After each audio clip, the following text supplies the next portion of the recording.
All right, in this short little video, I'm just going to talk a little bit about add-ons for Zotero. The nice thing about Zotero is it has the ability to add functionality to the basic system already. If you've watched the previous videos, we've shown how I told you how to make collections, how you can do notes, the PDF editor. But if you really start getting into using Zotero like I have and find that as useful as I have, you tend to want to use it for everything. Um, and so you can have more than just these basic add-ons. To learn more about add-ons, if you go here and you go to download, you scroll down, here they have plugins. Now they use different names. They call it plugins here, but when you're actually here and you go to tools, you have to go to add-ons. All right, so back to the browser, let's browse the plugins. Now, there are tons of plugins out there all over. You can Google for them. You want specific ones. For example, I like to install a dark one that makes it my screen dark instead of white. It's a lot easier on the eyes, especially if I'm working for a long time, to make sure that it isn't this bright white. And that one's not found in the plugin list, but it's out there. These ones on here are the ones that they don't support them directly. These are supported by third parties, and we can see here everybody who is responsible for maintaining these plugins. All right, so you kind of use these at your own risk, right? This isn't supported by Zotero themselves. You don't contact Zotero if you have issues with these. I can try to help you out with them depending on what it is.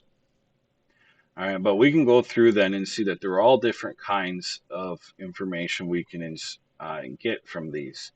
For example, if you use the libraries uh, software that we provide through Cite AI that imports how many times an article has been cited by other articles, you can install the Cite Zotero plugin.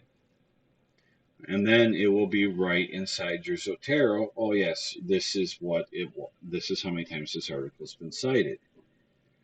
Right? And there are a lot of them here. You can go through if you use note-taking apps like Obsidian, um, or I'm forgetting some of the other ones now.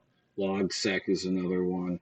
Um, you can go ahead and install those so that way you can import. Maybe you use Notion, so they have one for Notero.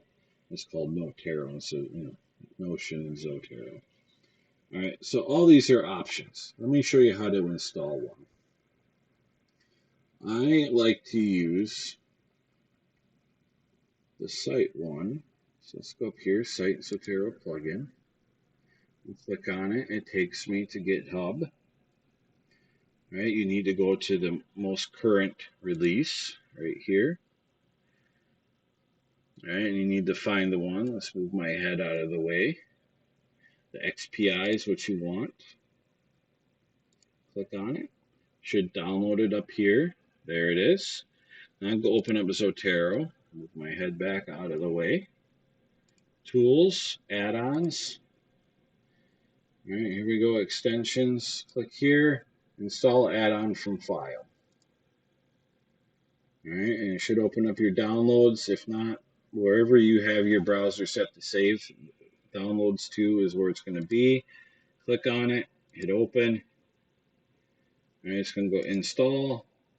It's installed. Hit restart now. And Zotero will restart itself so it can use it. Now, I'll tell you right now, Cite isn't going to work probably for these two I kept because Cite's more for science and social sciences, not much for humanities.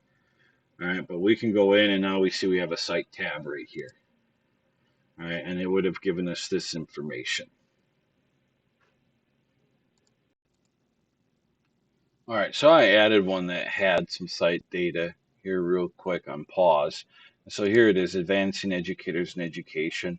And then when we click Cite, we can see all that information right here. You can also edit up here for different columns to include some of these third-party. So we can click Total Smart Citations here, and we can get a count right there if we want to um, have that here so we can sort by what's our most cited item in our library or in any of our collections. But that's kind of what these allow you to do. These third-party plugins, they add these functionalities that can sometimes be really useful. Now, the ones that I mainly use are the BibTeX one because I like to rename my PDFs a certain format or a certain format for the name, so it's author's date, and all of them get renamed like that. If you like to read your things on a tablet and you want to send them to a tablet so you can read them there and then import them back, and you're not using the apps, you can install some different plugins that allow you to just simply send.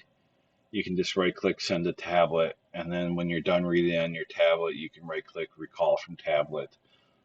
So there are a lot of different functions. I can help you set a lot of these up. I've at least tried a lot of them, but there are detailed instructions on other sites, especially from the individuals and groups who have built and maintained these plugins, how to use them. So yeah, you're kind of on your own for the most part. If you start getting into plugins, just make sure you back up your Zotero database, and keep a good up to date backup when you're messing with them. So in case something happens, you can easily go back to where you were and remove any of the errors that may have occurred from a bad plugin or something like that. In all the years I've been using Zotero, I've never had a bad plugin.